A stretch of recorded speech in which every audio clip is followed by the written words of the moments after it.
You've been rounding numbers wrong your whole life. And it's not your fault. It's what you were taught in school. If it ends in 5, round it up. Easy, right? But here's the twist. Most of the world doesn't use that rule. In fact, your favorite apps, the code running your bank, even your calculator, probably don't follow that method at all. Welcome to the weird world of bankers rounding. Let's start with what you did learn. The way most schools teach rounding goes like this. If a number ends in 5 or higher, round it up. If it's below 5, round it down.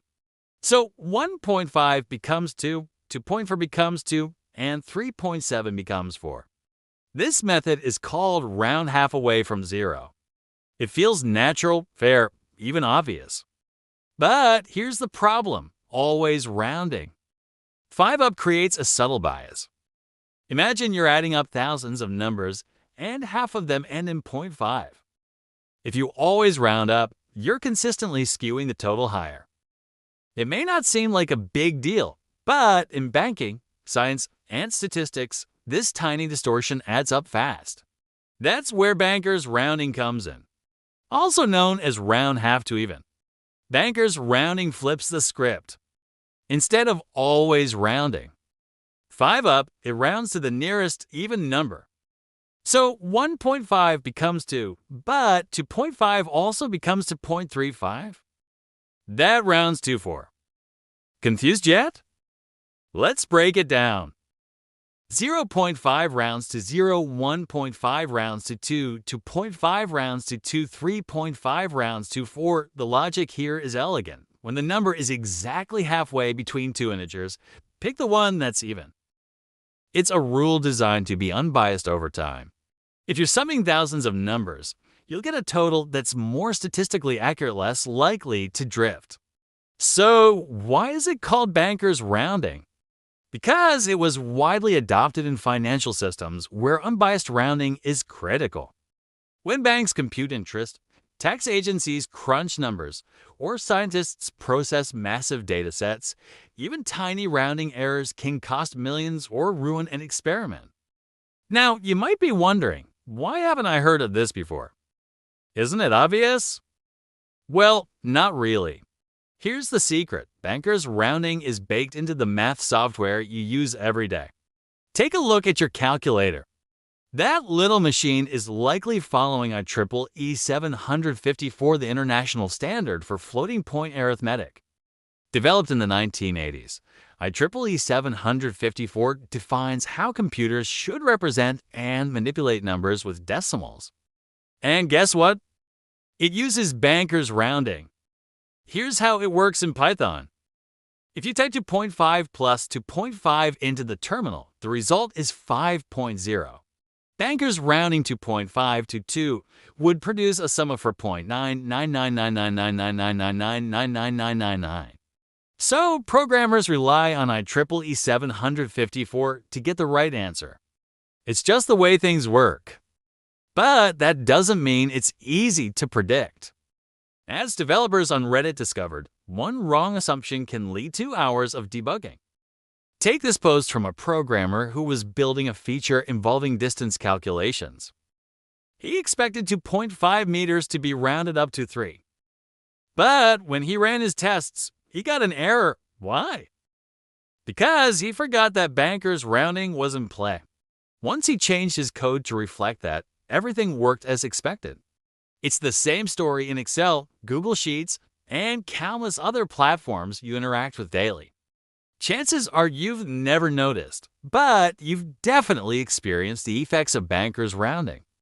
So why is it so pervasive? Because it addresses a common problem in floating point arithmetic. Computers struggle to represent certain numbers like pi and 0.30931. Since pi never ends in 5, it's technically not possible to round it correctly according to either rule. Computers simply approximate it. The trick is to choose an approximation that minimizes bias and maximizes accuracy. And that's where bankers rounding shines. Consider the continuum hypothesis. George Cantor wondered whether there were even more infinite infinities between countably infinite and continuum infinite. Paul Cohen proved it formally in 1963, but it took a lot of math and some questionable assumptions about floating point rounding. In fact, the proof relied on bankers rounding to approximate numbers with a minimal amount of bias. But not everyone is a fan. On a Hacker News thread about bankers rounding, one user dubbed it a bad habit we inherited from our 60s friends. Another said it has no particular meaning. It's just the way most systems were built. But are they wrong? Not necessarily. There's no perfect way to round numbers. Each method has pros and cons. Bankers rounding is generally considered more unbiased over time, but it increases the likelihood of even numbers, which can skew certain distributions. On the other hand, always rounding. 5-up is easier to understand, but it introduces a consistent bias. At the end of the day, it's a judgment call. If you're dealing with a huge data set, it might be worth using bankers rounding to reduce bias. But if you're just trying to explain fractions to a kid, stick to round half up. Different rules for different situations. But that's not the only wild thing happening behind the scenes. The world of floating point math is full of surprises. Take a look at this Python code. It looks straightforward, dividing 0.5 by 0.5. But what do you think the result will be? If you guessed 1, you'd be wrong. In fact, it equals 0.999999999999998. How could this be? This phenomenon is called floating point error. And it happens because computers struggle to represent certain numbers exactly. To understand it better, let's take a step back. Computers use binary a series of ones and zeros to perform calculations. It's efficient, but it makes representing decimals tricky. Let's convert 0.5 to binary. It's pretty straightforward. Start with the decimal point, move one place to the right, then write a 0. Keep moving right and write a 1 if you need to. That gives you 0.5 as binary, 0.1. Now move the decimal left one place, and since there's nothing after the new decimal point, fill in the rest with zeros. You get 0.5 in binary, 0.1. So far so good. But what happens when we try to represent 0.5 in a computer? We have a limited number of bits to work with. Let's say 4. Here's 0.5 written in for bits. Notice we run out of space before we can write all the zeros. So instead of writing zeros infinitely, we stop. This number is now an approximation of 0.5. If we add 0.5 plus 0.5, we get 1. But since each number is an approximation, the sum is an approximation of 1.0.